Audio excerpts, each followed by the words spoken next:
Hey everyone, and a warm welcome to our first People and Spaces Circle event this year.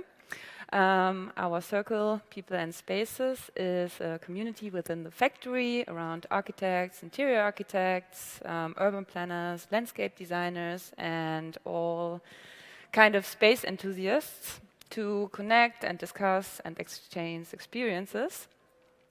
And the factory next to our lovely circle, the factory has like a lot of different circles around all topics, for example, designers and tech, stuff like that. So I'm Caroline, one of the co-captains of the People and Spaces Circle, and I'm interior architect when I'm not doing things like that.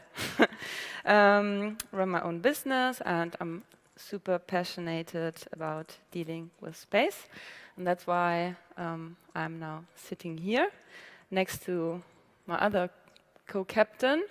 Yeah, my name is João Gonçalves. Also work in the fields of interior design, furniture design.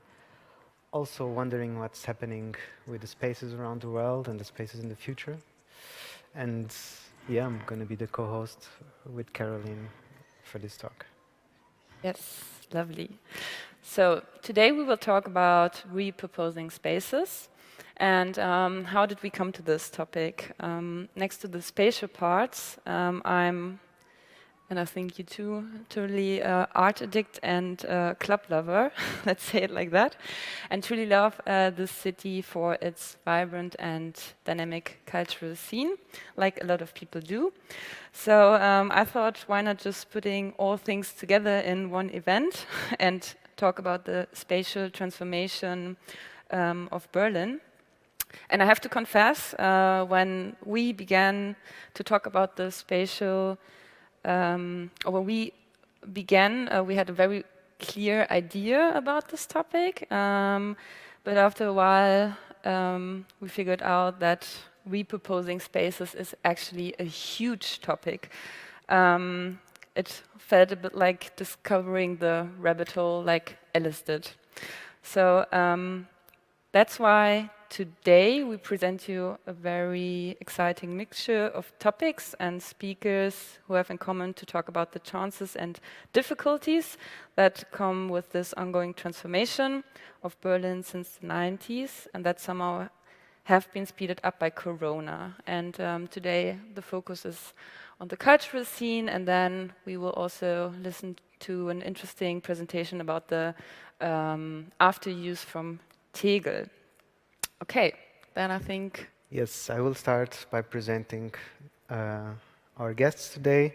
Today we talk with Tatjana Kaube, which is part of the management of Kulturraum GmbH. We'll have Lutz Leichsenring from the Clubcommission.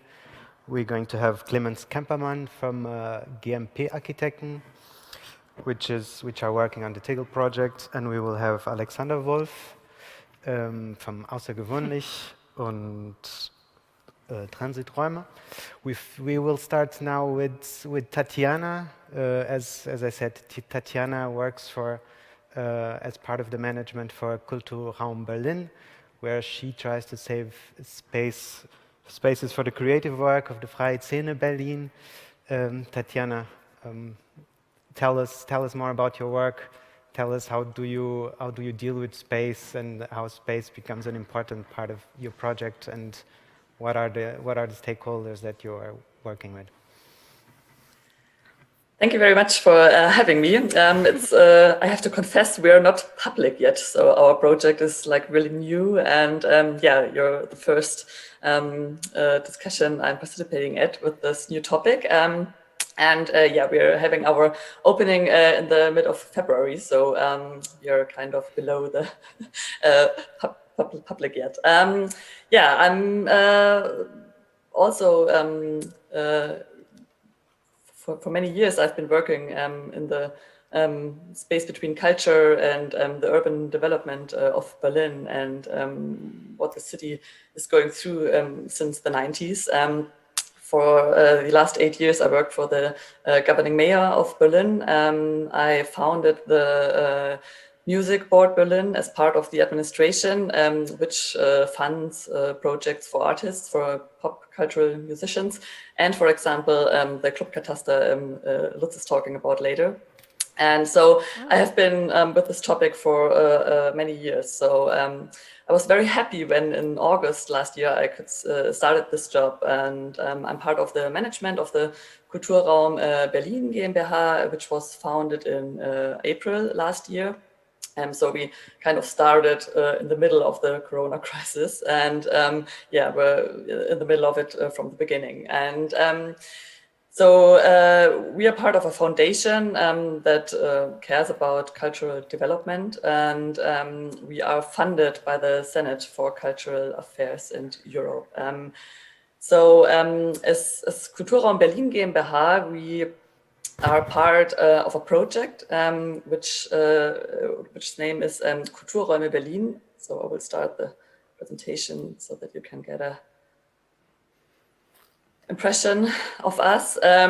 So this is our logo. As I told you, we are kind of new and we don't have videos or images yet. So this is very basic.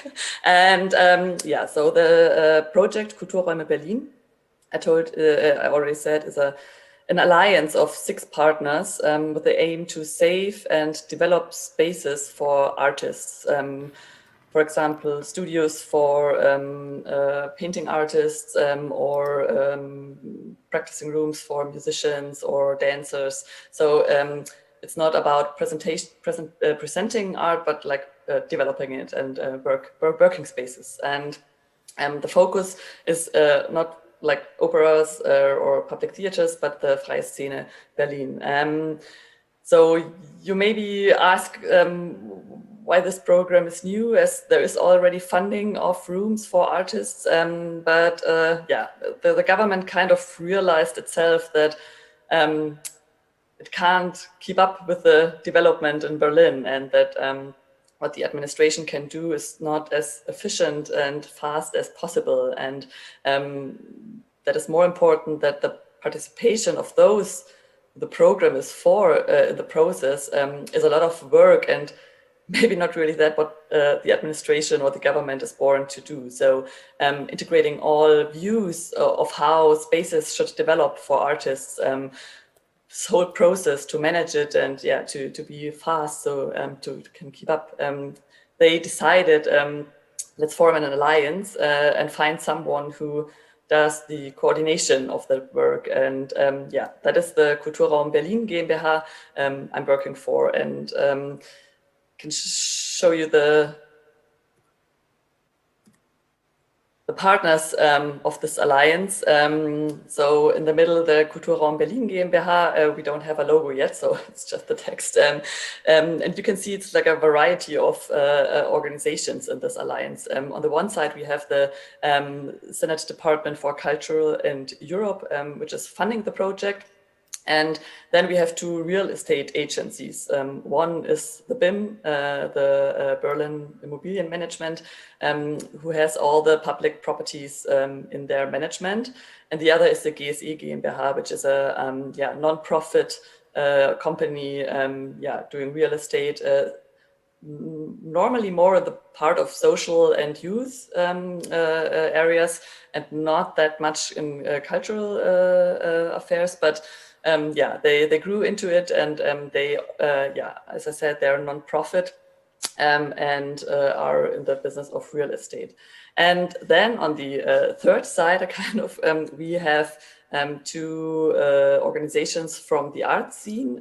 The one is the Atelier Bureau, which I think it's the 30th birthday this year, and they kind of started this program. They initiated that there is public funding for studios, and they are accompanying artists in all the needs they have. They try to give them money. They rent studios to them, and that is the range of worlds that we are in between. And we I forgot, sorry, the Bündnisfreie Szene, which is the alliance of the other arts like music, dance, theater, and so on. So the scene, they have these two organizations, which is a kind of the channel for the needs of artists when we talk about rooms and spaces in Berlin. And as the Kulturraum Berlin, we are in the middle of this alliance, and we coordinate the interests, the tasks, and the expertises that are in this field. And as you can imagine, yeah, there's a lot to do, and they most of the time don't have the same interest. So the artists, they want like cheap spaces in the middle of Berlin, yeah, but the real estate knows that it's not affordable at the moment with the development in Berlin. So what do we do as Kulturräume Berlin? In a nutshell, we have public properties on the one hand, or we rent private buildings or rooms.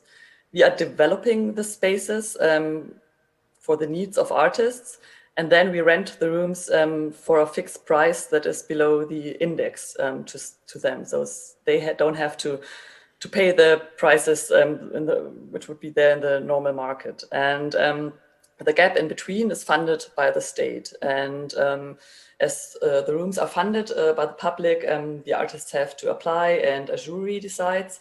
There are criteria like they have to live in Berlin, they have to be professional artists, and there are some other criteria.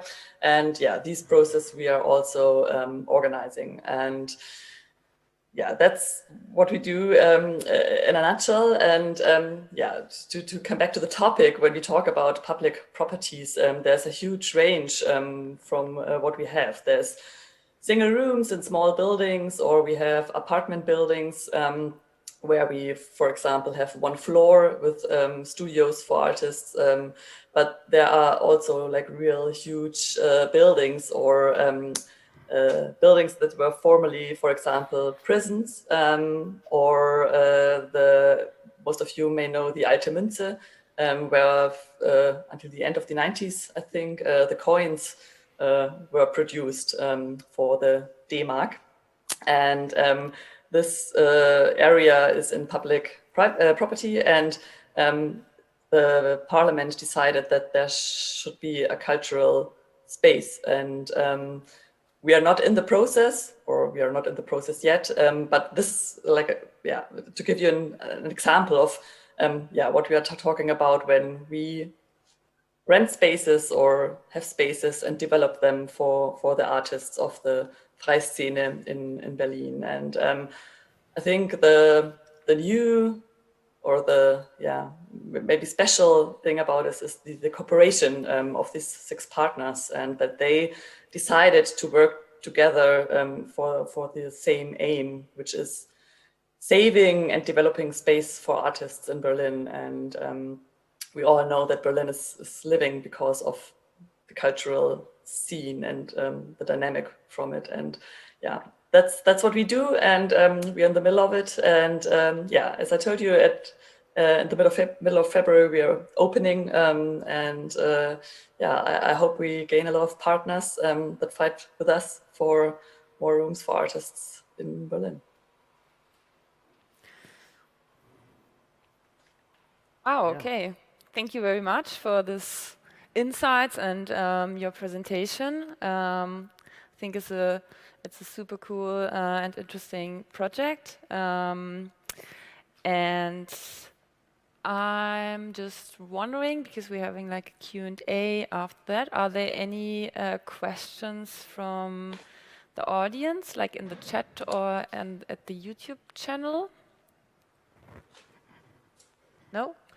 Okay. I can start with one that just, occurred to me during hearing you talk, Tatjana, which would be, what do you expect to be the main difficulties of being between all these interested parties, being the artists, but also being the immobilian, what is it, real estate companies? What do you expect to be the greatest difficulties of actually simplifying this process of application, and also from you to search the space for it?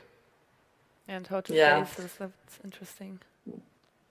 we ourselves talk about us as kind of translators sometimes. So yeah, we have to translate the needs of the artists to the administration and vice versa.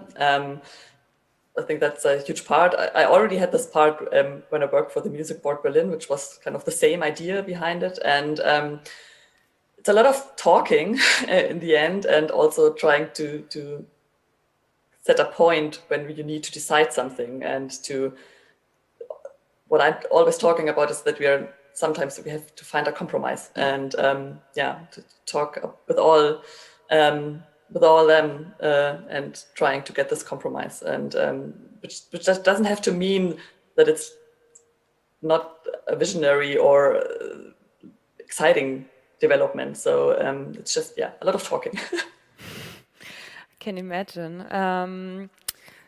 I have also another question. Because when it comes to the part that the space actually goes to an artist or to an artificial cultural organization or whatever, are there any kind of criteria who like for who is like getting the space? Like how because I can imagine that a lot of people are interested in those spaces once they're available. So are there any kind of criteria or yeah? Yeah, there's an application process. Yeah, there's like formal criteria, like you have to live in Berlin. You also have to be a professional artist, so you have to show that you were at university or have some years of experience in working in the field you're applying for. For example, the Atelier Bureau, it has also criteria of your income. So they have ranges of income, and when you're, yeah, also family, if you have kids, for example, is one criteria. Where you live? So are you close to the space you want to rent? Yeah, so there's some criteria. Yeah, that's necessary. On the one hand, because we have a lot of applications. There's really sometimes for one room, especially when we're within the S-Bahn ring. There's sometimes 100 people for one studio that are applying for it, and so yeah, there's some need, and it's also kind of makes sense to give space to those who can't pay that much like others. So. Yeah, I think that will be also a super interesting part of the work. Like once this starts. Do you think it can also work in the short term or in the because right now there are more spaces becoming empty, so to say. We don't know for how long that it's going to be. How do you see the potential there of gaining some space, of circulating some space, so to say, because of the current situation of Corona, of many companies leaving their offices, for example?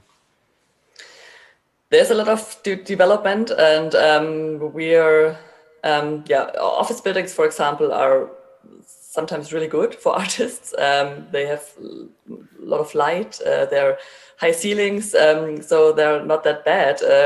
We still can't. So we still are not able to really like get how it's going to be in 1 or 2 years. So we have a lot of situations where there's empty space, and you give it to artists or you give it to projects, and then after 2 years you have to say, okay, now it's sold or it's a private property, so you have to leave.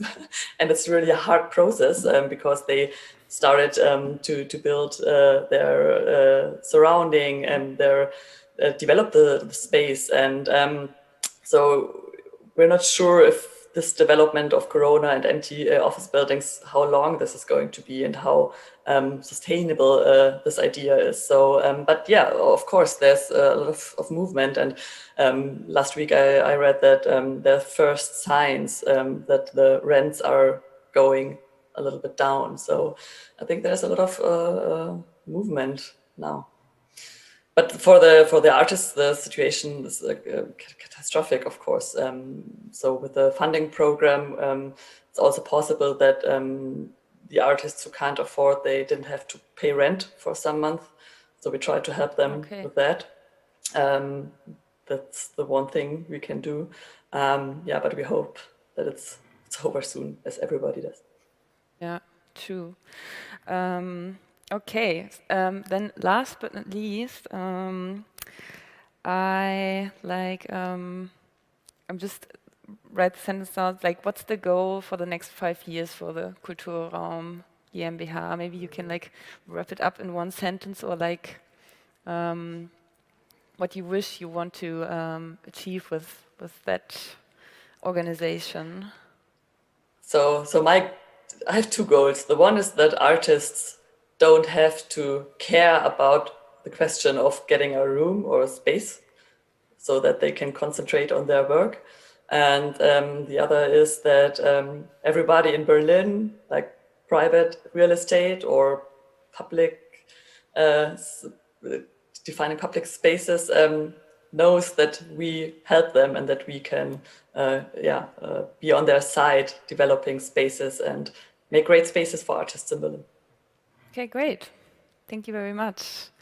Yeah, super interesting, and I hope Kulturraum GmbH reaches their goals, and for sure, I think they will. So yeah, it's super nice having you here, and thank you very much. Yeah. Then thank you too. I think we can jump to the next one. Yeah. Yeah. Next up, we have Lutz Leichsenring. Clemens. Hmm? It's Clemens. Oh. I think that's my mistake. Yeah. Okay. Yeah.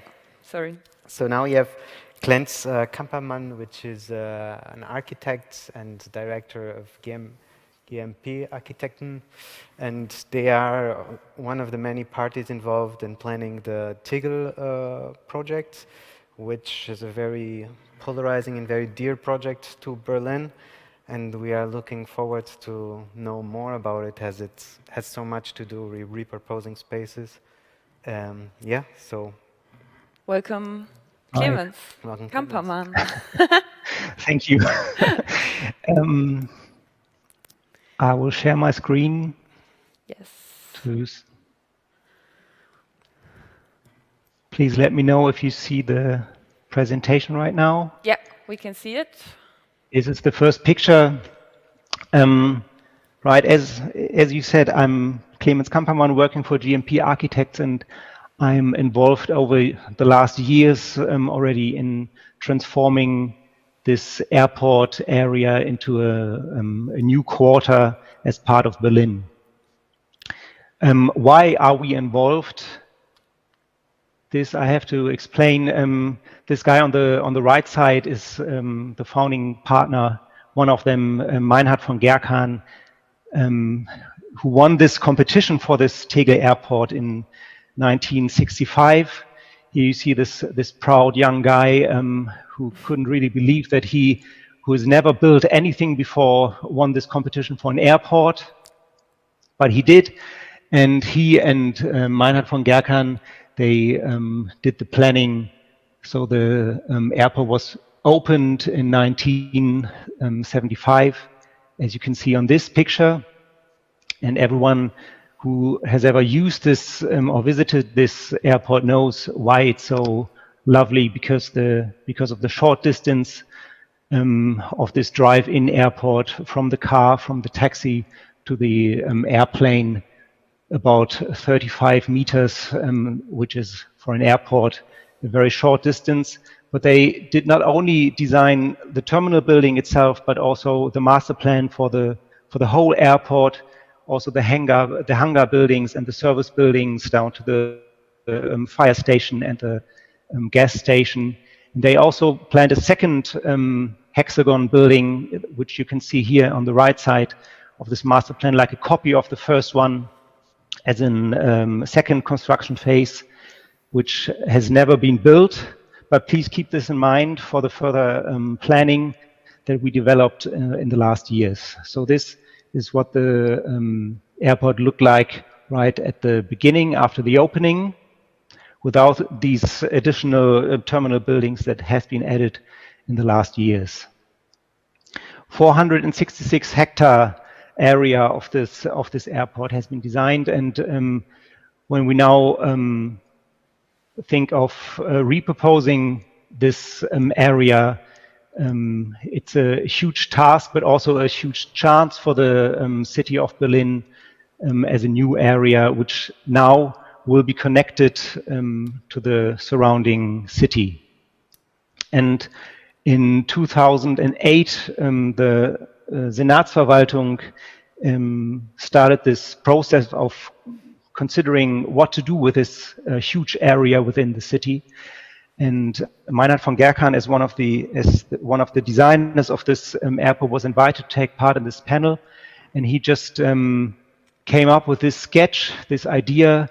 TXL Plus was the name at that time, a showcase of a energy plus city. So his idea was to use the existing buildings as the nucleus of this development, as a building for companies working on future technologies. And in between the runways or along the runways, he proposed to design a new quarter of the city with, as a showcase, presenting the technologies that has been developed within the terminal buildings.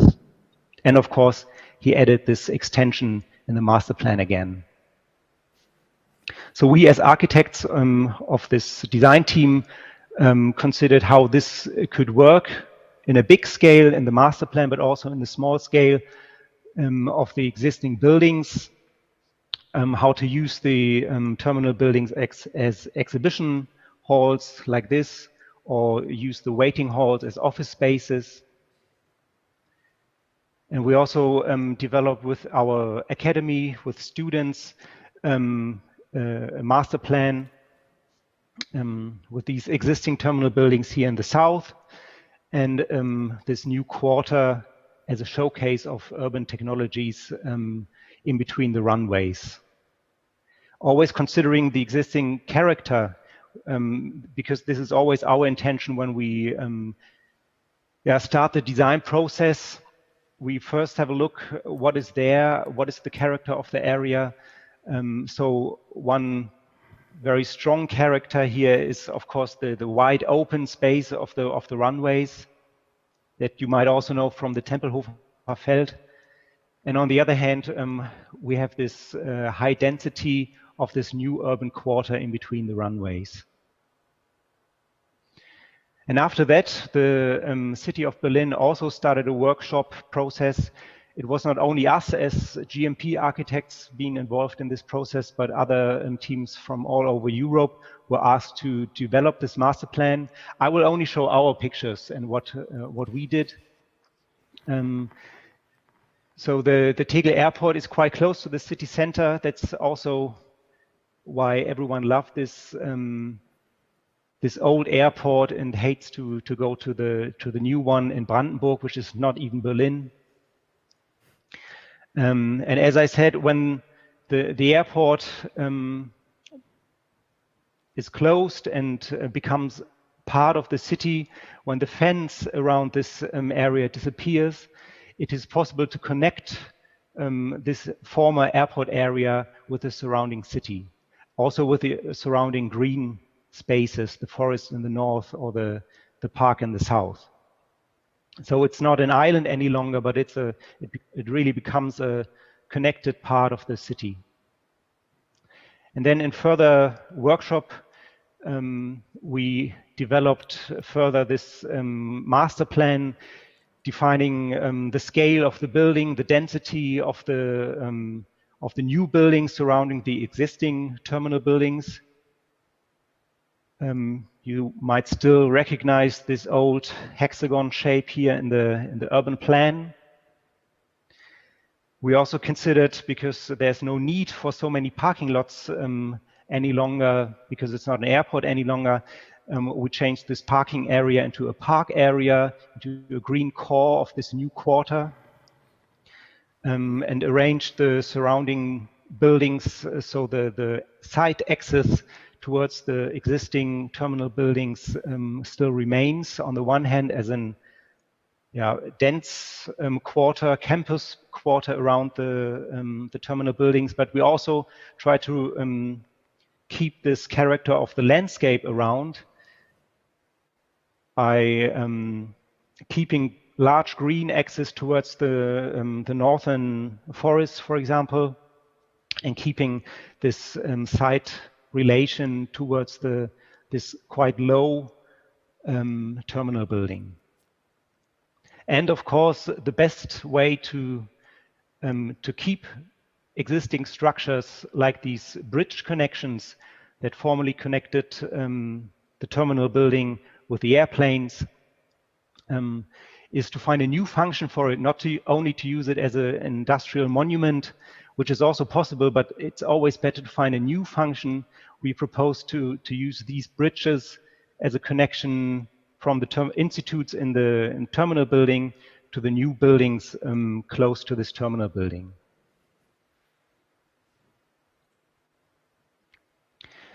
The terminal building itself, this is what we are doing right now, consists of several buildings. Here you can see with this color code, the terminal building A and this entrance building B.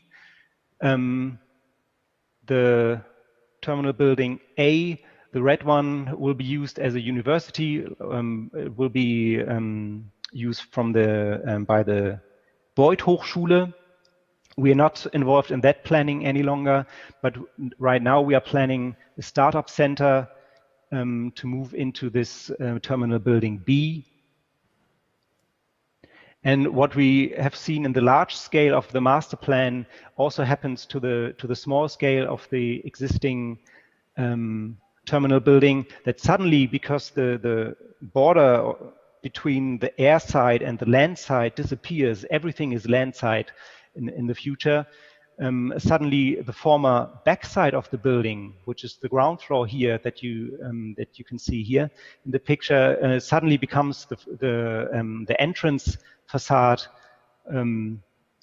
of the terminal building. So we had to transform the inner circulation of the building. We had to change the position of the entrances according to the new urban context, and we also try to keep the existing entrances on the upper level by adding wide stairs to connect these different levels, the new entrance level on the ground floor, but also the former entrance levels on the upper floor.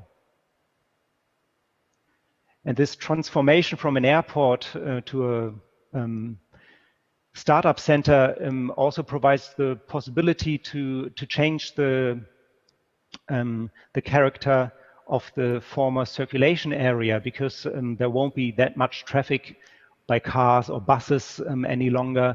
We can smallen or minimize the circulation area for the car traffic and create green spaces that also increase the quality of the spaces for pedestrian.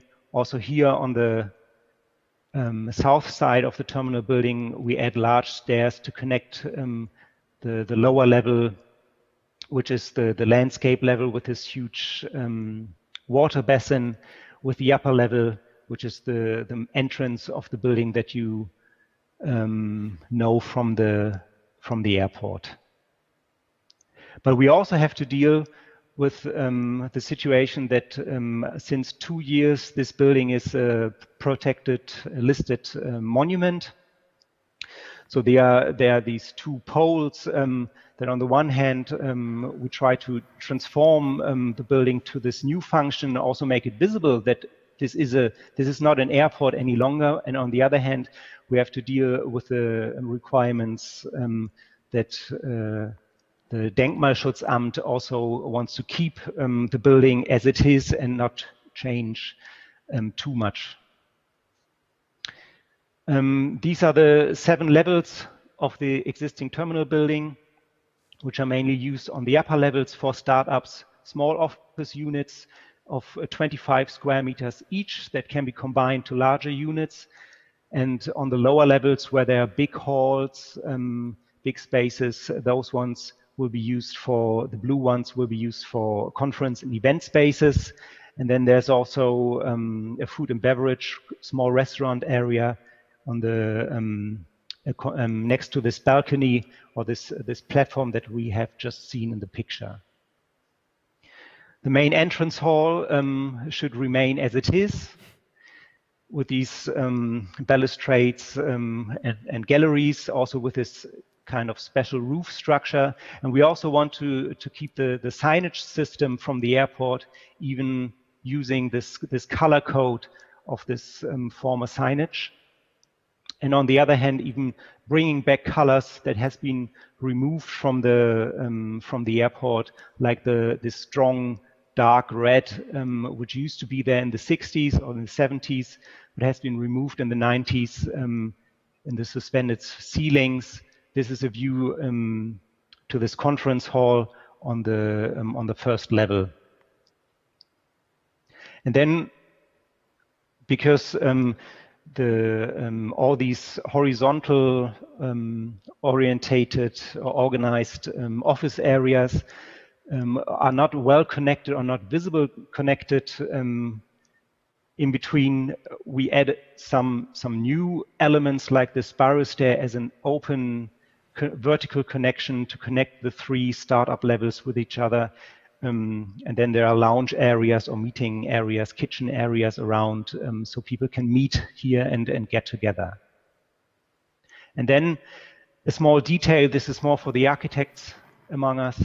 The building is designed on a triangular grid that you have seen in the photos and the pictures before.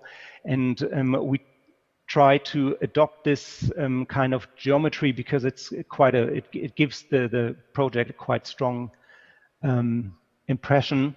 And we decided also on the upper levels to take away the suspended ceiling and to make the structure visible like this with open ceilings, and also use this existing structure of the existing building to create this new layout for the small offices like this.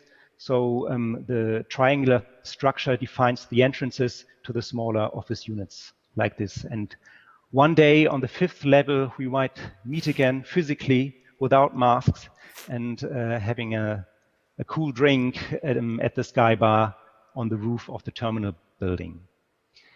And now, at the end, I will try to show a short animation that we did for an exhibition in Venice some years ago, explaining this transformation process of the airport to the urban tech republic.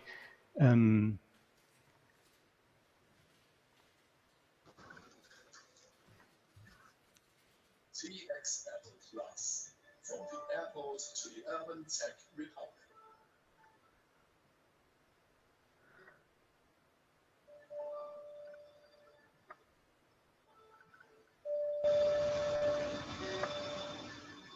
In 1974, Tegel Airport, designed by von Gerkan, Marg and Partners Architects, was completed. Originally designed for 4 million passengers, the building currently serves for more than 19 million per year.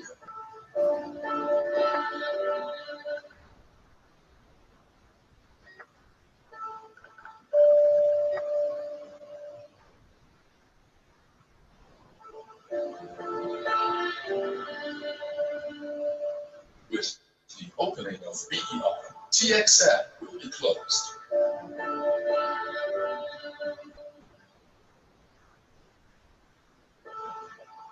What next?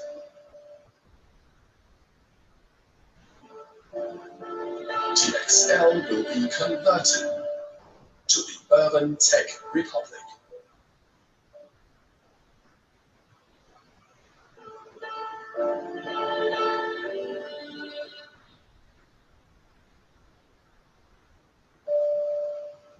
A showcase and production platform for future technologies.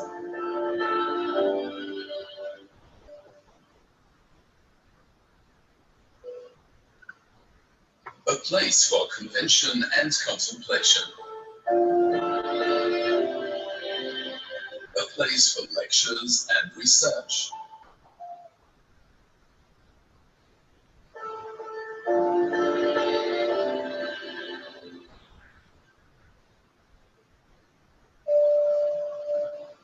A place for learning and communication.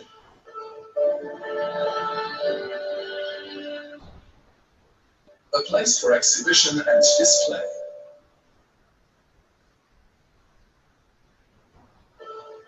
A place for future technologies.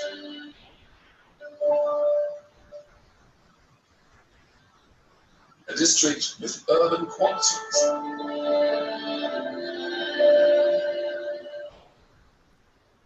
A district with a green core. The hexagon will be the center of a new district.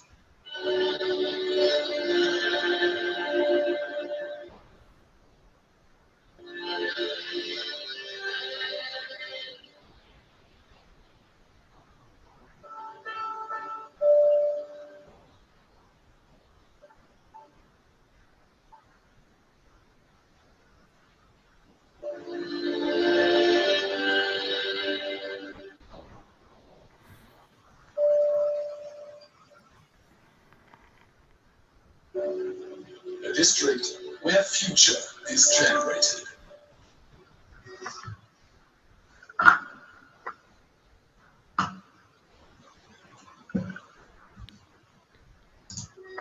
Okay. Wow, thank you very much. That was super interesting, and I don't know how it's about the audience, but I knew that of course Tegel will be closed and that there will be like huge changes, but I never really was like aware of what is going on there or what will be there. So thank you very much for those insights. Yeah, super interesting. I'm just reading and seeing that we have. Oh no, that's a question to all speakers. I just read. It's like. Yeah, we also have some questions for you. Yeah, I can start. For sure, one of the interesting topics, maybe mostly concerning architects and space planners, is on a project like Tegel, and especially being in Berlin, where we know the Temple of Example is dealing with historical protection and this monument label. Can you give us some examples of how it has been hard, or sometimes also challenges end up becoming great opportunities and have a great twist at the end? So can you tell us something about this?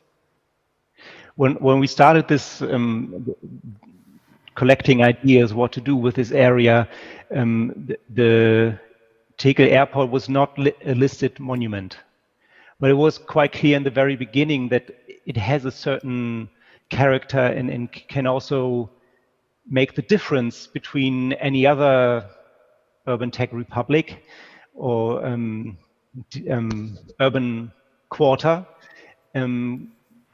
because it is well known not only for the people of Berlin but all over the world.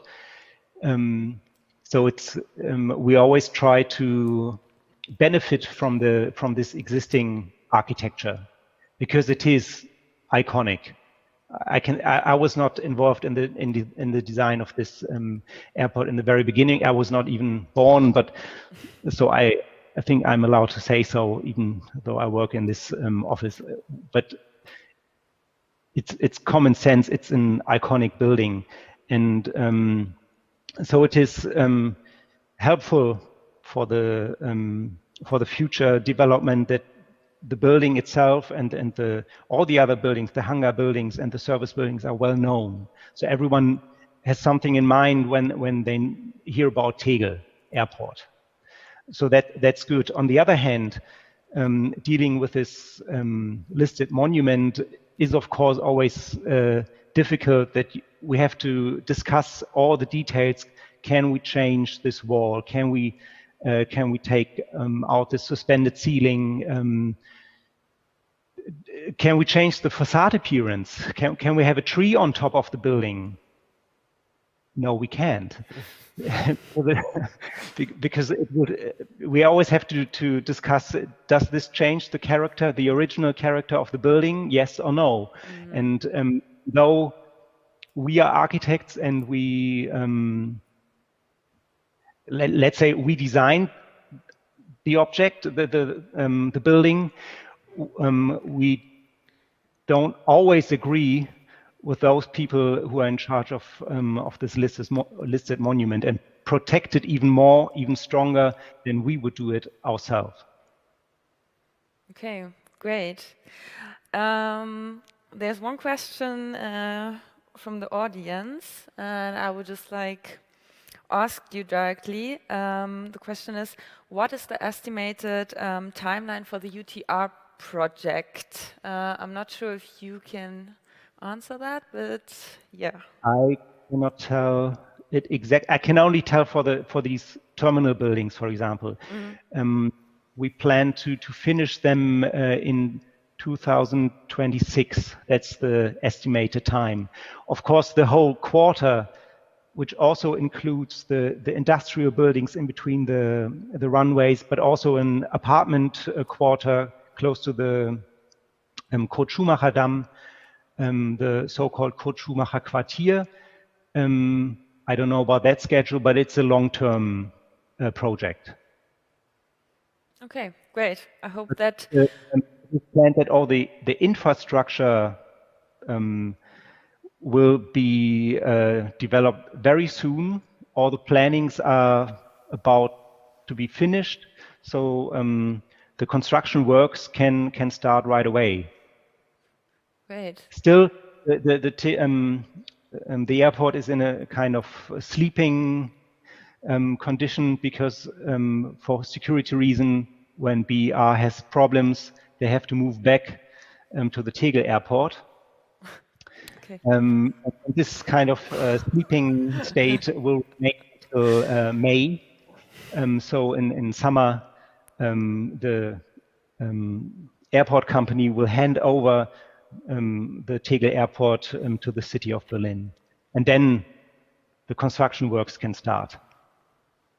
Okay, great. I hope that answered your question, Justina. Hope pronounced it the right way. Okay, great. I would still have a question, even though we're a bit short, so we have to move a bit quicker. You have been working the project for 8 years, I think, right? Have the changes in the project in the meantime adapted to the needs of the city, or how was it to manage also a changing city, because cities transform and they change with time, and since the beginning, for sure, it has been the case. Yeah. This planning process, we were not the only architects being involved in this process. I just showed our pictures that we did, so it started with a large scale of the master plan, and then it got smaller and smaller and detailed and more detailed. And one example is in changing the requirements for this terminal building that we are just working on, this startup center, the requirements of the startups. In the beginning, we had large open office areas, for example, because we thought for startup, it's just co-working spaces. You get in contact with other people. But then we had to find out, this was just came up during this planning process, that those startups who are working on urban technologies, they need offices, smaller units they can lock, because when they develop their ideas over years, like 5 years, and then someone passes by and sees, interesting. so they have to be, they have to develop their ideas in a protected unit. Of course, they also need to have the exchange with others. That's why we have these central meeting areas with this spiral stairs, for example. But the requirements of those ones who are supposed to move in this building has also been or has changed during the planning process, and I hope that they won't change again. Yeah, that's because, but you never know. Yeah. Yeah. Yeah, let's hope it goes well with the planning. Yeah, super exciting. Okay, yeah, wow, great, thank you. Still have like a lot of questions in my head, so it's a pity that we don't have like a after drink talk. Yeah. But I think it's time to jump to the next speaker. And thank you very much, Clemens, for your insight from the GMP architects, what's happening to the Tegel Airport. Okay. And now we have Lutz Leichsenring. Yes. Now I'm correct. And Lutz is leading it's a spokesman for the Clubcommission in Berlin, and he's going to tell us how clubs have been adapting with the new challenges, how clubs have been having difficulties with their spaces, and he's going to tell us about his project Clubcommission. And yes, welcome, Lutz, and we're looking forward to hear you. Thank you. Thanks for the introduction and thanks for having me. I think I can really relate to the speakers before me, because what the Clubcommission is doing is actually filling these spaces with life, with that, maybe also with ideas that haven't been done somewhere else before. And so I think it's also a challenge to find a right way between making it really like finished and nice and perfect like an architect wants to have it, and enough space and room for thoughts that people still can do something and be creative. And Berlin's story is basically based on rundown buildings, and people with good ideas take over and do something out of it. And of course, it's getting harder and harder to find these spaces. But I was also invited by the Senate of Culture, I think 2 or 3 years ago, visiting Tegel, some buildings, to see if they can be used for studios, for rehearsal studios, or for actually a club. So that's interesting that Berlin is having a very looks already in the future and thinks about new opportunities about these kind of spaces. I will share my screen now and give you some ideas or some insights what the Clubcommission is doing. So the Clubcommission, I hope you can see it. Yeah, we can see it. Can you make exactly it's just not the full screen. Give me a second. Great. There we are. Okay. So the Clubcommission is dealing with club culture in Berlin. We are a network that is, first of all, creating awareness, but also creating access to decision makers, to the public. And we try to educate our stakeholders, because a lot of people who are in this business are doing this, without studying running a club. So for us, it is really important to also understand what club culture means. We are doing research on this. We just a year ago, we published a study. It's called Club Culture Berlin, to define the idea of club culture. And the three main topics, what defines club culture is there is an aesthetic dimension. So we are curators of program. We are curating a space, a venue. There's a social dimension, because we provide a space for a certain group.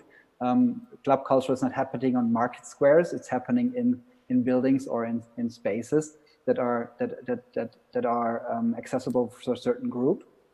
And then there is a monetary dimension, because people are also doing this for a living, and the ecosystem of clubs is actually very big. So 9,000 people are employed in Berlin's clubs, but there are also tens of thousands of artists and freelancers and designers, sound technicians, and so forth, who work in that field.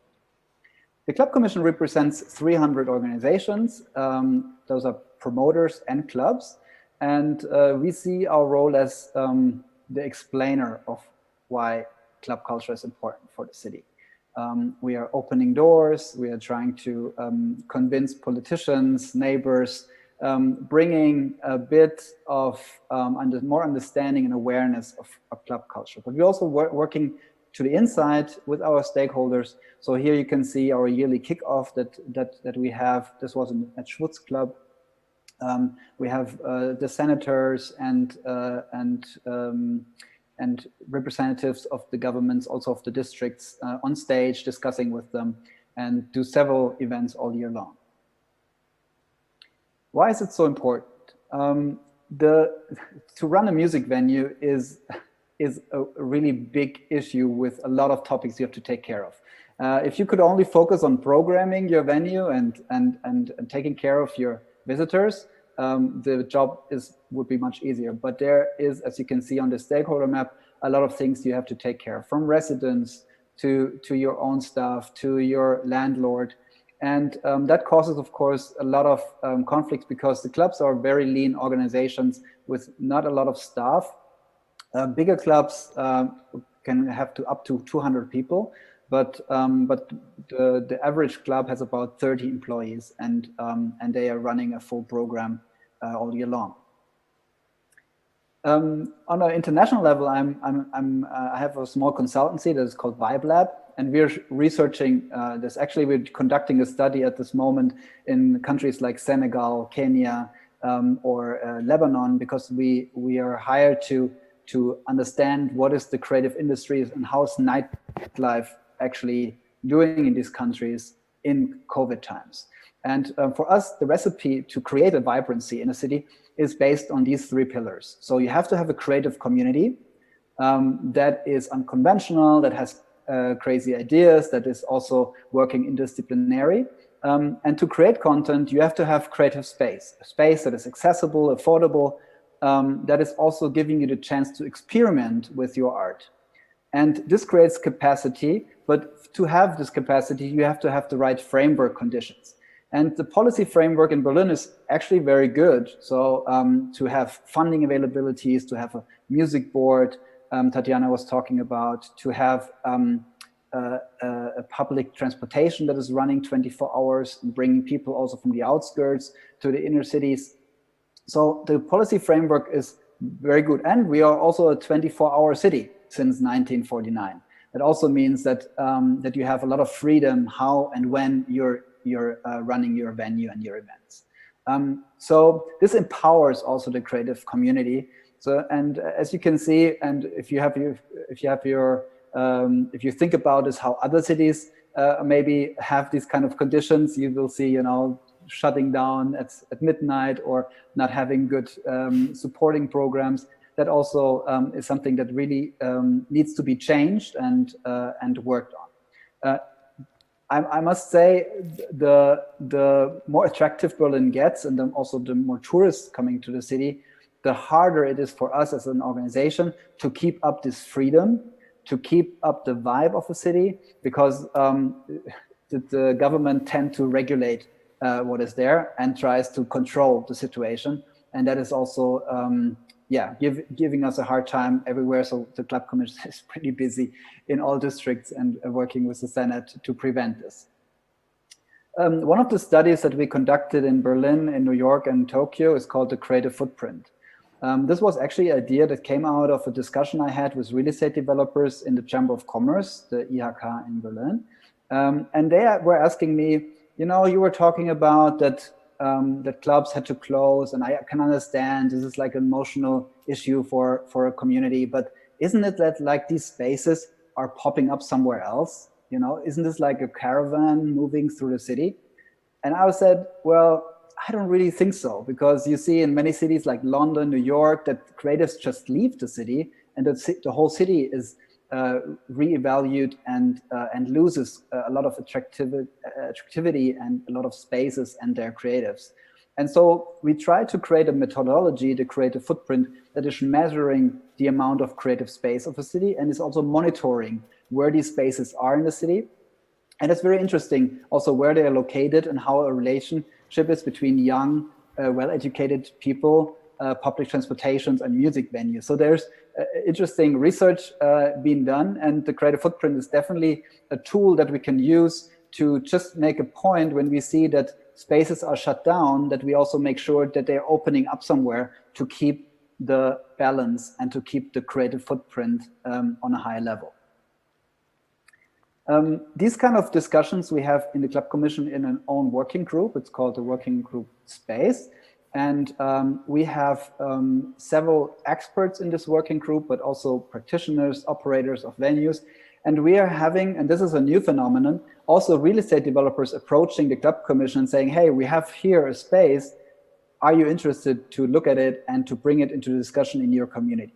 So this is also how spaces like the Griesmühle found a new spot, or I think we have like 3 or 4 different spaces at this moment where the real estate industry is approaching us and offering a space, and to see if this is something that can be used for club culture. And that leads to the main part I'm also talking today is the Club Kataster, which is a tool, a geo information system that we filled with all the information from where are new developments happening in the city, but also where are developments planned. And we put it in relationship to music venues all over the city. And maybe if I could switch quickly, let's try this out if this works. So now I'm on the website. I hope you can see this. Yeah. So the website shows at the moment Sanierungsgebiete, B-Pläne, so we can show them or take them off. And we can basically see now how the city is planned in the next 5 to 10 years. And we can also zoom in. And here you can see red and orange venues.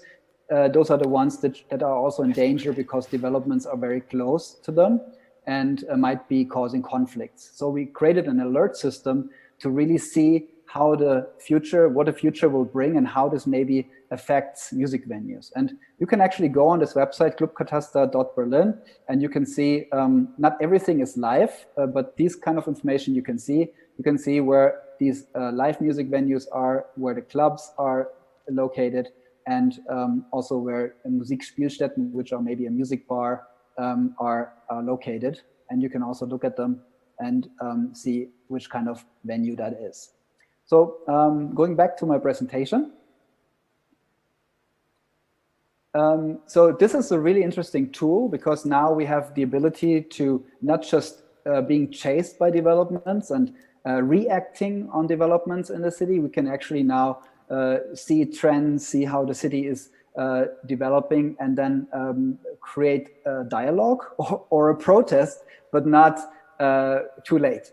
So we are a bit ahead of the time by using this tool and being well informed, because it gets all the information from the city directly, and we can now use it as a planning tool. One of the projects that we're also collaborating with the Senate is also worldwide, I think, the first and only fund for soundproofing. So the city of Berlin provides now since 2018 1 million for 2 years that we can use to isolate music venues, to help to reduce conflicts with neighbors.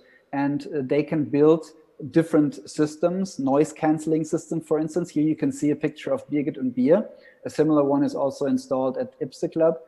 It is a sound system. It's a Berlin engineering that provides the sound outdoors only on this very small space of the dance floor, and neighbors are not conflicted with it and don't hear anything from the bass that's coming through that speaker. So here we can really have created a game changer, actually, that live music or DJ live sets can be played outdoors without disturbing neighbors. And this is only happening because we have support of the government to create this, to make life a bit less, less conflicts. We consult our our constituents. We help them to find the right way, to find the right experts, the right expertise.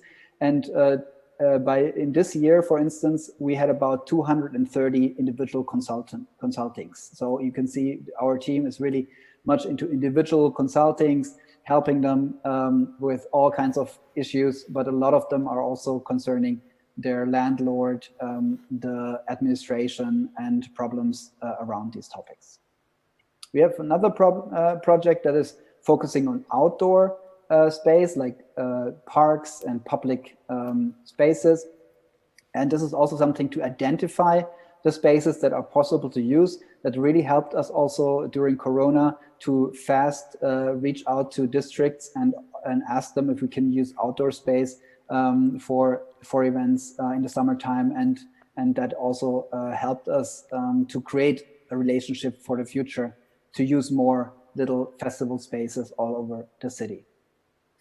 And then last but not least, we had a small conference set up together with the Technical University of Berlin, which is focusing on clubs in new spaces, new constructions. This was happening at the Holzmarkt. And it was really interesting to have this exchange with builders, with architects, but also with operators to find the right, as I said in the very beginning, the right line between making things finished and having the ability to create something that is then also having a soul. And hopefully we see this in Tegel soon. And maybe we can also make sure that no Starbucks are there anymore, and the coffee brewer from Kreuzberg and Neukölln move into the new building. Thank you very much.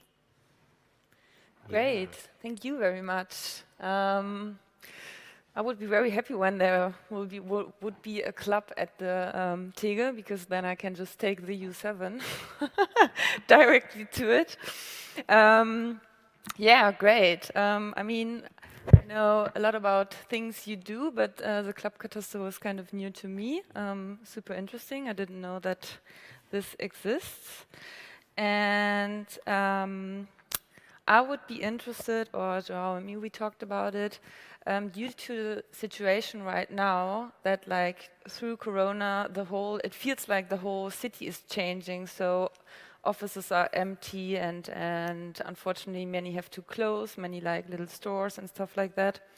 And it's a bit like this ongoing changing situation, a bit like it was it used to be in the 90s. So we would be interested, do you see actually similarities to the 90s due to the clubs? Oh my God, I'm losing my words, but maybe you get my point. So if there are chances actually after the Corona period, because some stores had to close and there are like new opportunities to take over some places.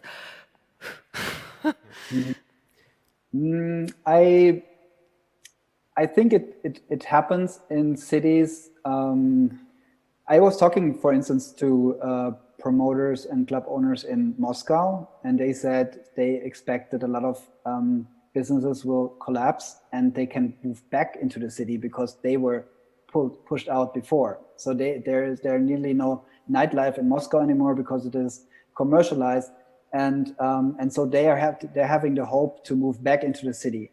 So in cities like that are really overpriced and you have monoculture, I think there is a chance that you can also find a new spot again. That, by the way, counts for every shopping mall that we have in the city, hopefully, because in the future people will just buy these items online and not going to shopping malls anymore.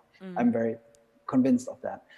So I think what in Berlin is a bit different, because we have since the 90s kept a lot of these spaces, and if we will lose them, it's going to be very hard to get them back. For instance, the former Tresor building, where the Tresor was at Leipziger Platz, is now a shopping mall.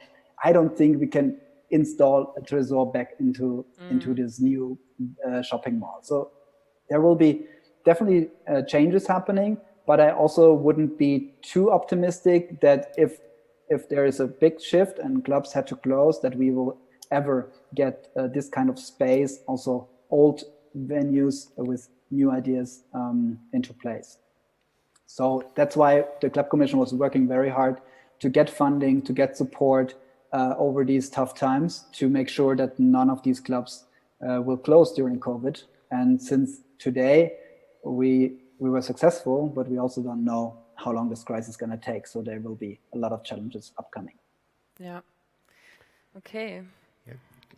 I would be interested to know if you could tell us of some positive stories that have happened of clubs in Berlin that were successfully able to repurpose their space during the pandemic, and how do you see the short term, since we will need still a short-term solution, because part of club culture it is somehow involved with being a lot with other humans together in the same space, like this joining of people. So how do you, first we would be interested to know in a retrospective what were nice examples, what can we see in the near future? There were not so many ideas coming up, because a lot of these ideas would have implicated frequency of people, and that is in any time during a pandemic a problem. Of course, clubs did exhibitions. The most prominent one is Gerkan, but also the Schwutz Club or Salon zur Wilde Renate did exhibitions. Cassiopeia did a weekly podcast. Other clubs were trying to use their outdoor space as good as possible during the summertime, and also changed a bit the programming, less dance events, more shows. But yeah, you were limited to do it, and it was also a very high risk, because putting your staff into short work means that if you pull them out, they will then earn, and if you basically have to change the concept again, they will earn less money. So it's also a social responsibility. If you take people out of Kurzarbeit and then you have to put them back in, then they drop from 80% to 60% of their income. So it is also a risk that not everybody wanted to take. But I have examples from other parts of the world. For instance, in London, the Village Underground, famous spot, they turned into a bicycle repair store, because they saw that a lot of bicycles were much more than ever in London on the way, and then people just needed space where they can repair themselves or getting it repaired, and they provided their space for that. So there was some repurposing, but I don't think that is something that we should count on. As you know, we did streaming and we did a lot of things, but they were more to keep the spirit of your staff, of your team, because losing the team during this pandemic is half of your success that you will lose, because a team is 50% at least that keeps a club running. Yeah, right. Okay. Very nice words. Yeah. Great. Thank you very much for your insights and your presentation. It's great what the Club Commission is doing for the club scene here in Berlin. So yeah, thank you very much again. Cool. Thanks. Wow. So we are already with the last speaker. Yeah. So our last speaker is Alexander Wolf. He's Hi. He's a spokesperson for Transiträume and also the founder of Aussergewöhnlich, and is a networking specialist. And maybe he can tell us a bit of the potential that we have with the situation that we are now concerning spaces and repurposing, and what are the opportunities that we can have through networking, filling up new spaces. Well, I'm just starting, and you stop me if it goes in the wrong direction, okay? Because I want to start with how did this come anyhow? If you ask anybody, what is Berlin? If you go to New York, London, whatever, and you ask, what is Berlin? Then people will say it's the capital of freedom, it's the capital of creatives, you know, it's where if you're young, you have to go and do something that you could never do elsewhere. And this is all here today. It's, you know, Soho House factory and everything, huge venture capital scene, huge club scene and all this. But where did this come from? And it came from a situation like we have today, where everything broke down, where everybody was afraid and panic broke out and everybody thought that he or she was losing their existence. So it was more panic than today. It was the 90s. The wall had just come down, and in the West, the government thought, okay, shit, now we're having the whole East to govern too, you know. In the East, the government said, well, we're not responsible anymore. The police in the East said, well, it's not our country anymore. So what happened was that if you wanted to open a club, you could just go, like the guys from BMF or Tresor, and occupy a building. You could just go, Lutz just mentioned that, and say, okay, this is the old Tresor, the old vault of Karstadt warehouse. Nobody's there. Let's just break in, you know, bring our PA system, bring a few bottles, open our own club. Nobody's going to care. Nobody's going to control it. So this is how all started. I myself came to Berlin. I'm a kid of Berliners. I was born in Bavaria, but my parents are Berliners, so I always wanted to come back. So when I was 19, I came back. It was the beginning of the 90s, and I thought, hey, a radio station would be great, right? Like a DJ radio station would be really cool because all the DJs are in the city anyhow, you know, because the new clubs are opening in every corner. So let's just ask DJs if they would perform before or after the gig in a radio studio. Everybody said, of course, yes, sure, let's do that. But we didn't know how to do radio, and we didn't have a studio, and we didn't have a license. So what we did is we occupied an old bakery in Neukölln, Elbestraße. We got our friends together to get the technical equipment, and we just broadcasted half legal. So we had a cable license, but we tuned everything up so that we could broadcast in radio, in normal radio. It was a pirate station. So this is how we founded KISS FM, two friends and I, 1993. At that time, people just did things without asking. It was a revolution, but it was a silent and it was a very creative and positive revolution. And why am I telling you this? Because what I'm hearing at the moment really upsets me. Everybody has a bad mood. Everybody says that, oh, Corona, and I cannot pay my people. Everybody's on Kurzarbeit, and everything is difficult, and where am I going to go, blah, blah. Come back to the 90s, folks. Let's catch that spirit that we once had when the wall came down. This city was broke. Nobody made any money. But we did it anyhow. We wanted to open clubs, so we opened clubs. We wanted to open radios, so we did that. Nobody made money. You know, we all were living in our one-room apartment, or we were sleeping in the club that we were running. This was the spirit. Coming back to our perspective today, if we just change the perspective a little bit and, you know, tune up our mood a little bit and get a bit more positive, then Corona, post-Corona, could be the renaissance of the 90s, because I've read a few statistics, and at Aussergewöhnlich Berlin, we have 220 members, all movers and shakers here in the Berlin economy and culture. So I did a research. Approximately 1/3 of all office space will be empty and never going to be occupied again, because home office is a cool thing. Many people will not come back from home office. H&M closes down 7 of their 30 stores in Berlin. Douglas closes down half of the stores. You probably will have millions of square meters in the inner parts of the cities by next year. So we have Kulturraum GmbH, and we have, you know, all these public institutions, Klaus Lederer, and so everything should be great, right? No, the problem is, and you really stop me if it's too brutal, yeah? Because I'm gonna. Yeah, go. Yeah, okay. Yeah. Our problem is, our spirit is a different one. We would never do the love parade today, because we would ask, is that allowed? Could we just take trucks on Kudamm, destroy everything, and dance on the street? We wouldn't do that anymore. Today, we are waiting till a politician comes and allows us to have fun in our own city. Although we are seeing right now that the politicians are not handling this. They're not able to manage it. I mean, I don't know about you guys, but I haven't been called to do a test, for instance. I don't know where to call when I get Corona. The line is always busy.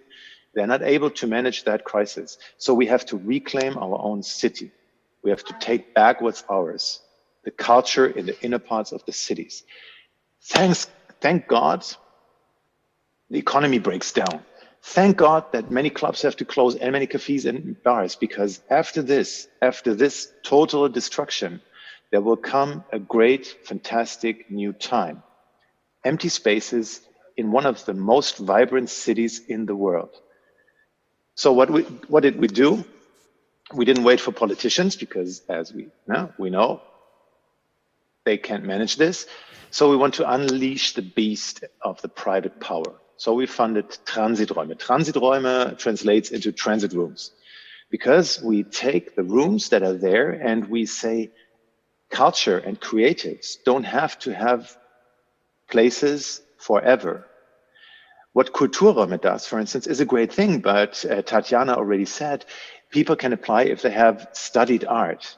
So this is only for like 5% of all creatives in Berlin, what Kulturraum does. But if you know artists from the subculture of Berlin, you know that these guys don't want to stay longer than 6 months or 1 year or 2 years in that space, right? And one of the most legendary clubs, like VMF, they changed space every 2 months or 3 months. Even Cookies, you know, Cookies Cream. In the beginning, he changed every few months his location. This was cool. This was great. Now he's getting old and stays, and, you know. So what we did is we said, creatives don't need space for a long time. They need space. At this very moment, as we're sitting here, we have probably 150 to 200 empty buildings in the inner parts of the city, being ready for clubs, bars, galleries, radio stations, or just meetings of interior architects. The only problem today is we need somebody as a connector, because everybody's afraid to just occupy buildings. And by the way, it would be illegal. So I'm not promoting illegal stuff here, okay? Disclaimer. So Transiträume is nothing else but the middleman, the institution that asks people from the real estate scene if they have space, and then goes to the creatives and say, hey, listen, we have this empty department store. It used to be an H&M. Now it's open for a club. This basement is empty, this garage, whatever. So this is what we do. We collect spaces and give them for free to creators of the city. I'm going to show you our page for a second. This is Transiträume. What I wanted to show you is the rooms that we have at the moment. At the moment, these are Pandion grid cabins. As you see, a great space for art. Then you have like a kitchen like this. Then you have this here. It's all waiting for people to do something with that. Then there's an empty space at Torstrasse. I don't know if you know it. Beyond this white billboard, this space is empty and waits for people to occupy it.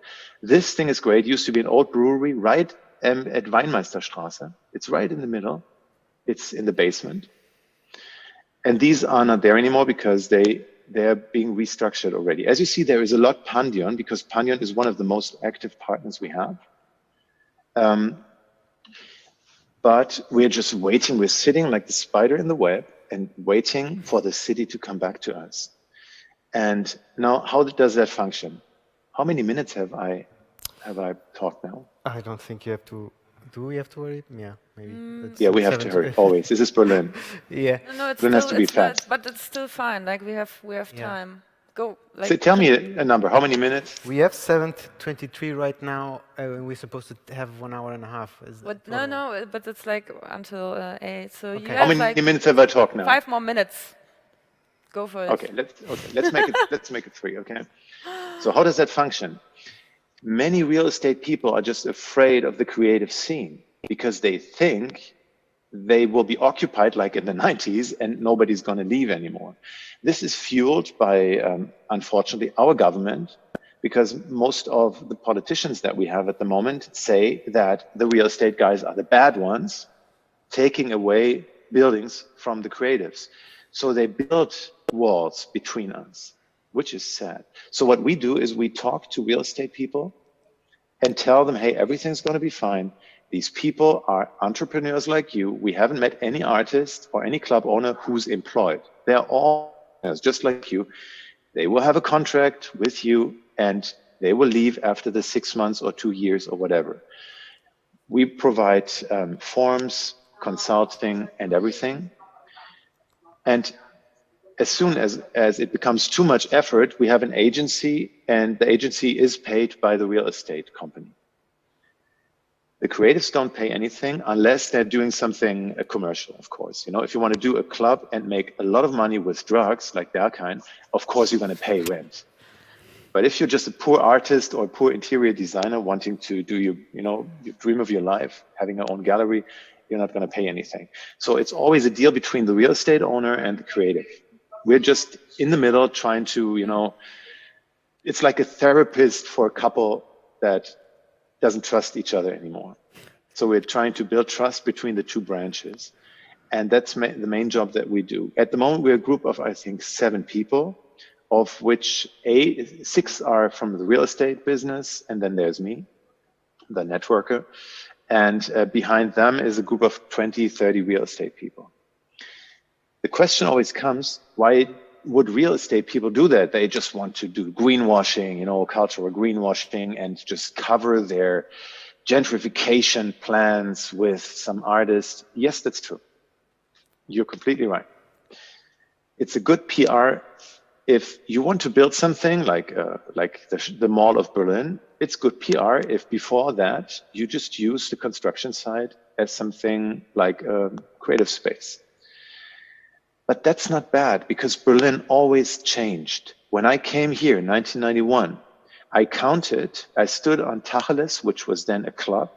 I counted the cranes that you could see at the horizon of Berlin, and there were 28 cranes. Last week, I counted again, and at the moment, there were 25 cranes. And in between, every year, I counted at least 20 cranes at the horizon of Berlin. Berlin is made of change. We are not afraid of change. If you come here to Berlin, skip your fear, leave it at the customs. Because we're in Berlin, we're not afraid of change. This city was rubbles when my mother was a child. So, yes, real estate people want to use creatives to have a good image, yes. But they're willing to pay by giving real estate for a certain amount of time. Let's just use that. Let's not have fear of each other. Let's just connect and let's just bring the city together, because the city is not a city, it's a value system. And the main value that we have is creativity. And we should use that. And now that's 3 minutes 40, sorry. I would take directly, I think there's a lot of information connecting between all the guests. One being Lutz, or also being approached by real estate companies or landlords in order to get the spaces filled. So the image of the bad real estate company, it's kind of disappearing. I would say it's, of course, there's one side of it still has a bad PR, but there's like a good PR side that wasn't being seen yet. So this is showing up. Then Tatjana was telling us that the rents are going down, the first signs, which maybe gives us freedom, like you say, Alexander, to start not thinking just with the money pressure. I'm trying to connect here all the cases. See that? Yeah, it starts bubbling a lot of information. And considering the Transiträume, then Alexander, so you have these partner companies that approached you, and for example, if we have now 90 people on stream and some are interested, they just connect directly with you, or if you have some club who says, oh, that brewery looks awesome, we would like to do something there and we're fine with 2 years, they just contact you, for example. How does that proceed? Yes, of course. It's Wolf at Aussergewöhnlich-Berlin.de. I know it's a bit long. Or you just go over the Transiträume.Berlin page, or you just call Caroline, and she has my number and my email address. And yes. Very important, if there are architects out there, we need the architects, because the architects are the center of the development of this process. Because if an architect, an architect always has a creative part. A real estate person, perhaps not. But the architects are the key to this whole project. So if you are architects and want to support that, please come. I think a lot of people are listening to that. I think you're going to get a lot of emails after this. Yeah. Well, I like these kind of emails. Great. Wow, yeah, I'm a bit like flashed by all the speakers and informations. I think one key thing of this transit rooms, and but also we can see how the club culture in Berlin always adapted to it, is flexibility. You know, like don't let a mental flexibility, but there's also the physical flexibility. Don't let that some obstacles stand in your way in order to reach your goal. So we see like there's a lot of these to make a club, to make a gallery, to make a cultural spaces. Mostly we need these open spaces. And right now we are tending to society, as you talk with you say with the governing people, we are tending to closing the people into smaller spaces. How do you see how can we manage that we find a mid-term between the collaboration and the interaction, but also in the safety of the people? Because as you were talking in a way before about the 90s, as there was no pandemic, you know? I mean, in the 90s there was no pandemic, but for sure right now we could not, it would not be in the nice mental space for everyone to just do love parade out of nothing. So what could be a responsible solution? There was a pandemic. It was called HIV/AIDS. So yes, we had a pandemic in the clubs. So there was the topic. Of course, you couldn't sneeze at somebody and get AIDS. That's a slight difference. Mm-hmm. But we're going to find a way. I'm very positive that we're going to get the vaccine, everybody, and then in like 5, 6, 7, or 8 months, we can hug and kiss again. So I don't think that we have to make too many thoughts, you know, put too much effort into this. How can we do club culture without sex on the toilet? I don't think that this will be a problem next winter. I've counted at Berghain 9 people in one toilet booth. 9. Imagine that. Yeah. Before Corona. It's going to be like that again. Let's hope so. Yeah. Okay. Yeah. What else? Do we have questions from the audience or from our viewers? We had a few questions, but all were kind of answered already within the talk. So we thought to ask a general question about where each of you speakers think Berlin will be within the next 5 years, and really like not what you wish, really like try to look a bit in the future and what you think. What you think, not what you wish. Yeah, and this would be we would like to open like around to all the guests, and maybe there's connecting ideas there. Yeah. We can start with Tatjana, for example. Or I would like assume just like to have a bit more open talk or discussion to like whoever feels for starting answering this answer, do so. And Lutz, you got into the full screen. It's like a reporting. Maybe you want to share your opinion. Yeah, maybe to give an optimistic answer, because I like that Alexander was super optimistic about every detail. That now is a spokesman of the Club Commission since 11 years, have seen so many negativity from real estate that I also have to be a bit more realistic on what we can expect. I think what really should be in 5 years, and I also have the most hope for it, that we learn from each other, and we also understand that clubs and creative space is not just an accelerator for the next apartment building, but it's also part of city culture, and also real estate maybe should rethink if this is not also part of a new object or of a new property development they have. I also think very optimistically that architects are thinking about not making everything neat, nice, and finished, that they also have the ability to have more conversations with the users, create a space that is more flexible, that is more that has more options to do. And I'm also very positive that the administration is also very flexible in providing laws and regulations that makes us easier to run a venue as we want to have. Because the difference between the 90s and today is that the government really knows exactly what's happening around the corner, and they also enforce and change laws and regulations. So my hope and positive view on this, to add to Alexander, is that we make it happen together, because we can only do this collaboratively. We cannot do anything just from one-sided, and there needs to be understanding. And I'm happy that a project like Transiträume exists, because it also maybe encourages in the first place real estate to provide a couple months of space, but hopefully they also learn about the importance.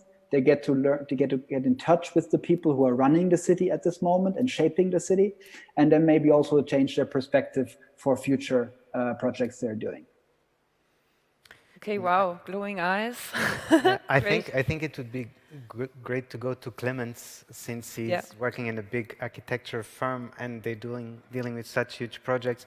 I can imagine that he has a quite big scope of the projects running to the city and for the next years.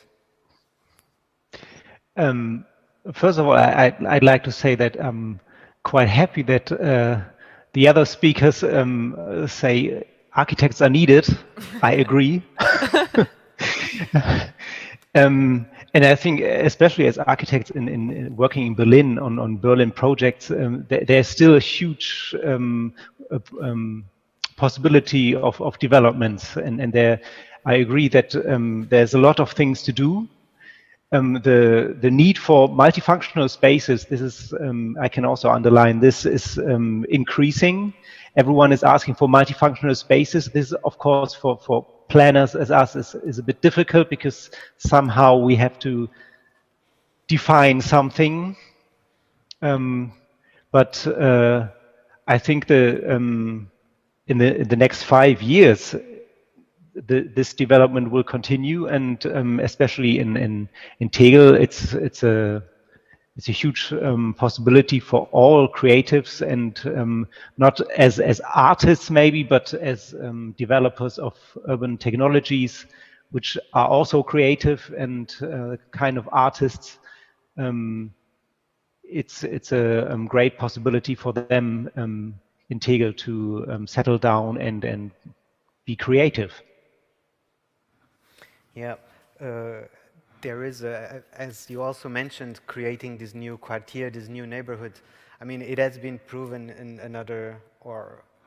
London, in Berlin, that once the artists move in and the creators move in, gentrification starts, because the nice cafes start, the nice shops start, and then that's suddenly where everyone wants to be. This is the normal process, you know. Yeah. This, you cannot avoid it. It's impossible to, and it's also impossible to prevent something like this in terms of planning, developing a new quarter. You cannot really tell Starbucks to stay out. Yeah. I would disagree, but we agree to disagree. No, but I think it is really important to start a conversation before the tipping point in a certain district happens, and that everybody who owns space in that district, in a certain Kiez, is aware of what's happening, you know. And I think you can prevent this by having a dialogue. I mean, that's the role of politics. If politics cannot shape the future and change laws and regulations and create impact with their work, then we have to ask ourselves why we have politicians. So I think that's the role of politics. But I agree, at the first, there will be a re-evaluation, there will be more attraction for this area, but then we also have to make a plan and create also social pressure on owners and on actors in that area, that what is the vision that we want to have there.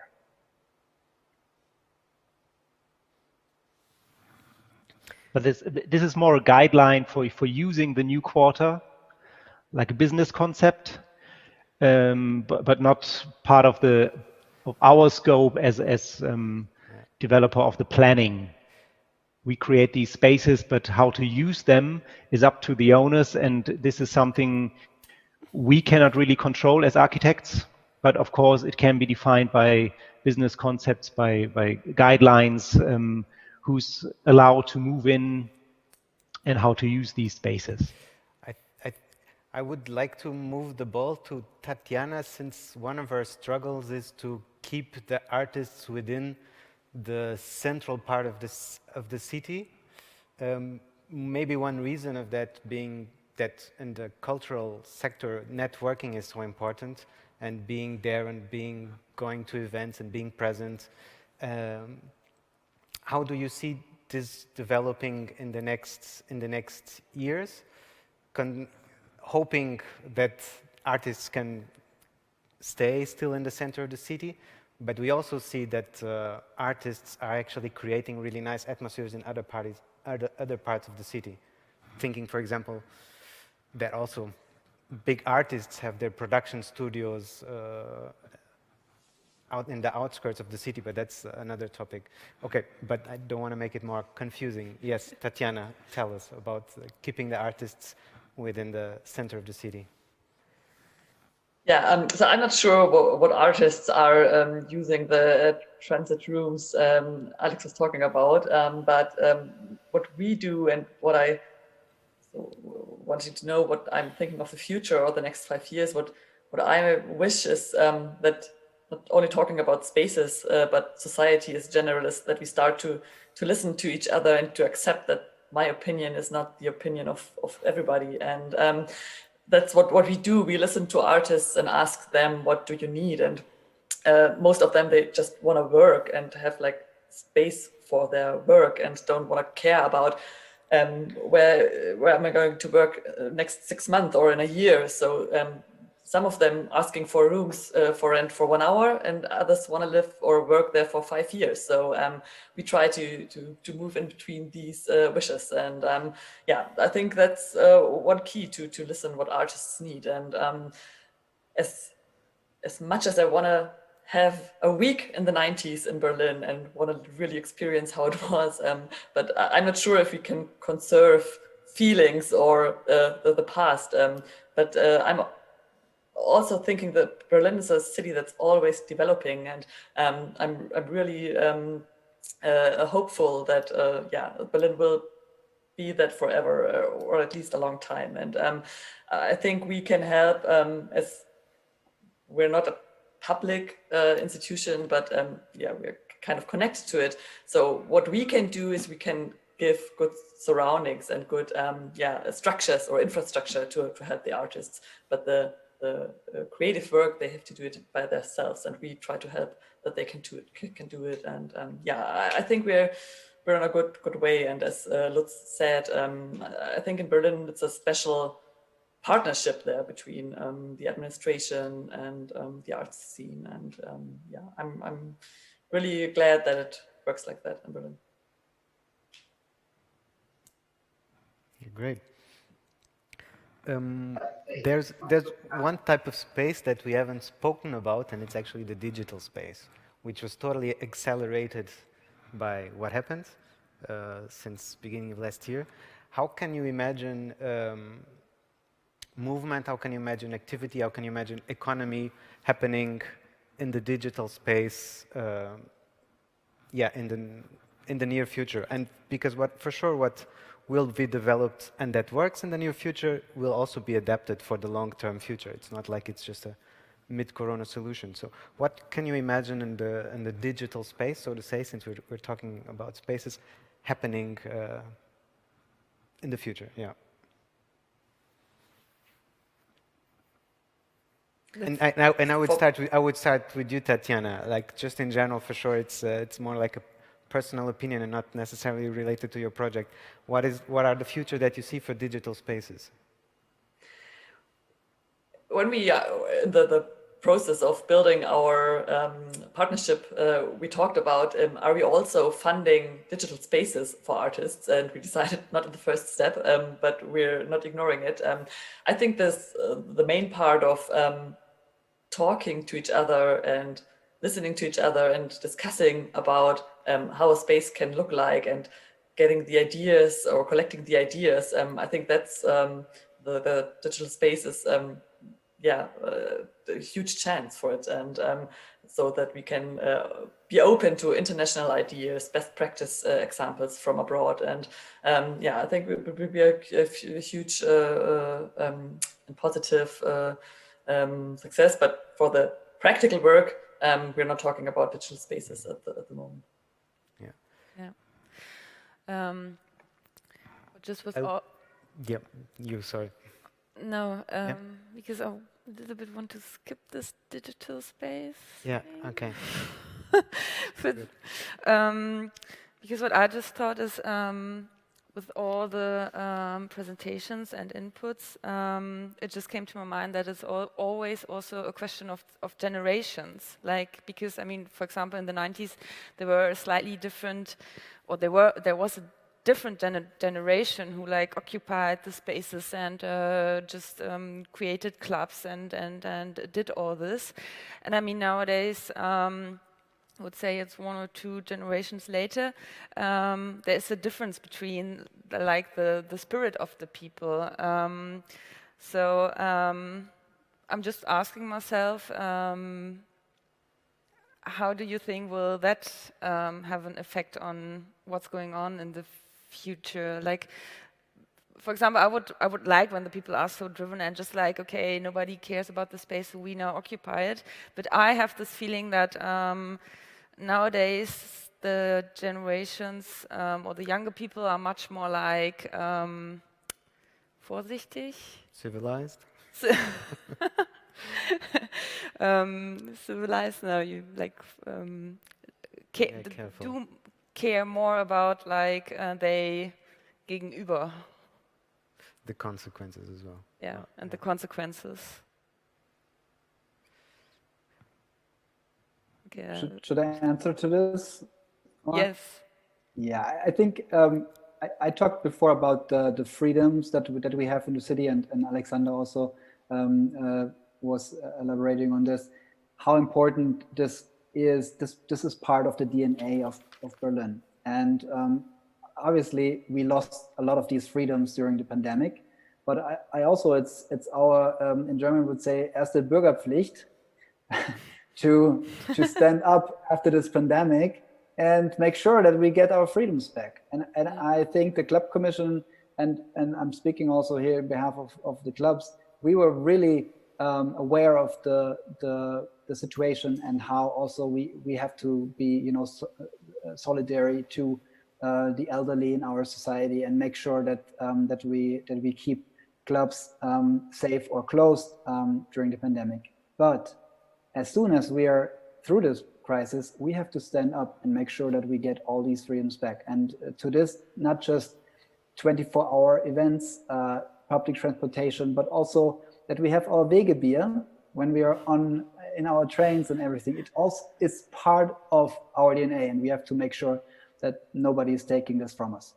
So you can count on us definitely that we will make sure that this comes back into place.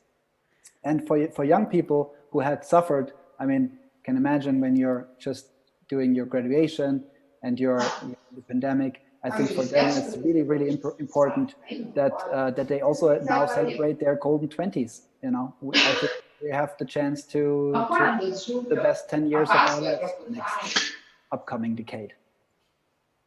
Caroline, since I have to go in a minute, I'd like to say one last sentence. May I? Yeah. Darf ich? Because I'd like to answer the question that you asked before, the outlook in the next years. I think that we will get times where politics, business, and the whole society will acknowledge the value of subculture and club culture and the creatives in the scene. So I'm very positive that after many things break down and many people go bankrupt, we will find that the only treasure we have in this city is the subculture, club culture, creative scene, and that we have to we can only prosper if we cherish this, if we foster this, and so on. And I'm very positive that Lutz will become Senator of Culture, and I'm going to vote for him. He's a bit young now, but give him 2 or 3 years, and we're going to see that he will be responsible for what he's talking about now. And the only thing that we have to do is, Caroline, we don't need the generation in Berlin to be courageous again. We just need to open the doors and let all the people all over the world in who are courageous and who are daring and who are creative. We just have to do an open call for the world out there. Young people will come and occupy our city. And this is going to be great. I'm looking forward to that. Lutz for president. Okay, nice. So I have to go. Yeah. Bye. Thank you very Thank much you for for participating. joining our event. Yeah, and great optimism, closing. Yeah, That, I really like the whole optimistic vibe that all of the speakers have. Yeah, so shall we wrap it up? yeah, I think Yeah. we'll wrap it up. I'm like super flashed by by all the Yeah. input and really have to let it sink. So Yep. So it was great to have these hosts with us, telling us mostly about the cultural spaces and how this is going to move in a different direction in the future. It was a bit more touching the topic cultural spaces this time, because culture is one of the most affected areas from the pandemic. That's why we thought it would be so interesting. We had also the Tegel project being approached because it's the new big monument of Berlin. The repurposing spaces has shown us to be such a huge topic, so polarizing, with so many different insights and opinions, that I'm sure we're going to repeat it in other areas. And yeah, it would be great to be counting with all of you. yeah. And also, want to say thank you to all the speaker people. It was a super interesting talk with a lot of informations, and I hope that many people, creatives, architects, and everyone else takes a lot of impulse and energy out of this talk, because I can say for myself that I'm now in a okay, yes, let's go for all this mode. Yes. Transformation mode, repurposing mode.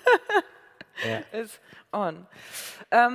Okay, lovely. It was a really nice 1.5, a little bit more than 1.5 hours. Yeah. And Hope that you hear us in the future, and that one day we get to see you out there. And thanks for support here in the room, taking care of IT, and that everything goes well. Yeah. All right. So have a nice evening, everyone, and see you soon. See you soon.